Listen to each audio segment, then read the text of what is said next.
Bonjour Raymond, ça va? Bonjour, oui.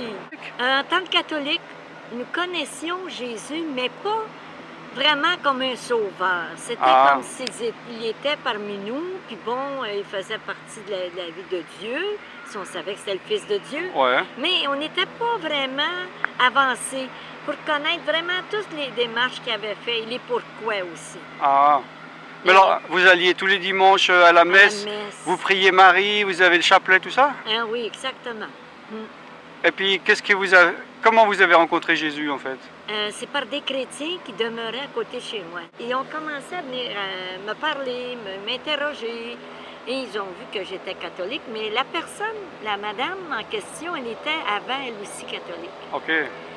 Puis elle m'a dit, ben tu sais Raymond, Jésus est mort à la croix, Marie n'est pas morte à la croix. Mais je dis, oui, mais c'est la mère de Jésus. Mais non, m'a dit, c'est correct. M'a dit, c'est juste comme sa mère, mais elle est une pécheresse comme toi puis moi. Elle-même a dit qu'elle a besoin d'un sauveur. Mais là, ça me rentrait, mais moi, je dis non. Mes parents étaient catholiques, et moi, je vais rester catholique. Ouais. Tu me rechangeras Ouais, pas ma ouais. religion. Alors, ça a été comme ça. Et puis, mais vous avez changé de religion là ou bien vous... Non, là, j'ai changé pour suivre Voilà. un être vivant qui est mon sauveur. Oui, amen. Et je marche avec mon sauveur par la parole de Dieu, par elle, qui m'a vraiment enseigné. Il faut la lire d'ailleurs, beaucoup, pour connaître son sauveur et connaître Dieu le Père aussi. Ouais. Oui. Puis qu'est-ce qui a changé dans votre vie alors depuis que vous avez rencontré Jésus personnellement? Tout a changé. D'abord, j'ai eu une paix. Parce qu'avant, on est toujours insécure, on a peur de tout. Et maintenant, non, je vis dans la paix parce que je lui demande. Oui. Il faut le demander, il faut demander la paix à Dieu. Il faut le demander, puis y croire, puis dire, marcher avec la foi. Oui. Ce qui est le principe de la parole, c'est d'obéir à Dieu, marcher avec la foi et de croire qu'il va le faire. Oui.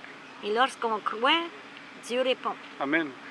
Alors c'est quoi le verset que vous m'avez donné tout à l'heure, là, que vous m'avez récité par cœur? C'était quoi? Ésaïe 40? Ésaïe 41, 10. Dites-le-moi. Ne crains rien, je serai toujours avec toi. Ne promène pas des regards inquiets, car je suis ton Dieu.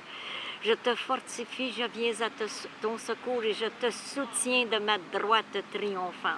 Amen. Amen. Et c'est tellement vrai. Tellement. Ouais. Puis, alors je crois que vous avez rencontré Jésus sur le tard. Vous aviez quel âge? Oui, j'avais environ 57 ou 58 ans à l'époque. Puis maintenant, vous avez quel âge alors? J'ai 75 bientôt. Puis Et alors, j'en suis fière. Ouais. Alors Dieu est bon, vous pouvez confirmer que Dieu est bon? Oui. Il m'a donné une santé extraordinaire, des yeux que je vois très bien. Ouais. L'énergie? L'énergie et tout, Ouais. c'est extraordinaire, oui. Gloire à Dieu. C'est un Dieu de promesses, oubliez-les pas. Ouais.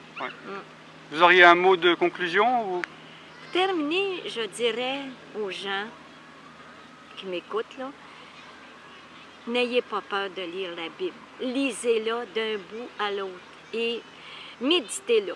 Arrêtez-vous sur certains, puis Dieu va répondre à certaines places parce que vous avez besoin d'une réponse. Il répond par la parole. Il répond parce que vous allez avoir un verset qui va vous toucher et vous allez comprendre comment est-ce que Dieu est vraiment vivant. C'est pas un Dieu mort qu'on a, n'oubliez pas ça, c'est un Dieu vivant, un sauveur extraordinaire. Puis on doit remercier Dieu pour ce sauveur qu'il nous a donné, qui a sacrifié à la croix et que lui, il a payé cher de sa vie. Et on doit vraiment se soumettre à sa volonté. C'est pas un Dieu vengeur qu'on a, c'est un Dieu d'amour. Amen.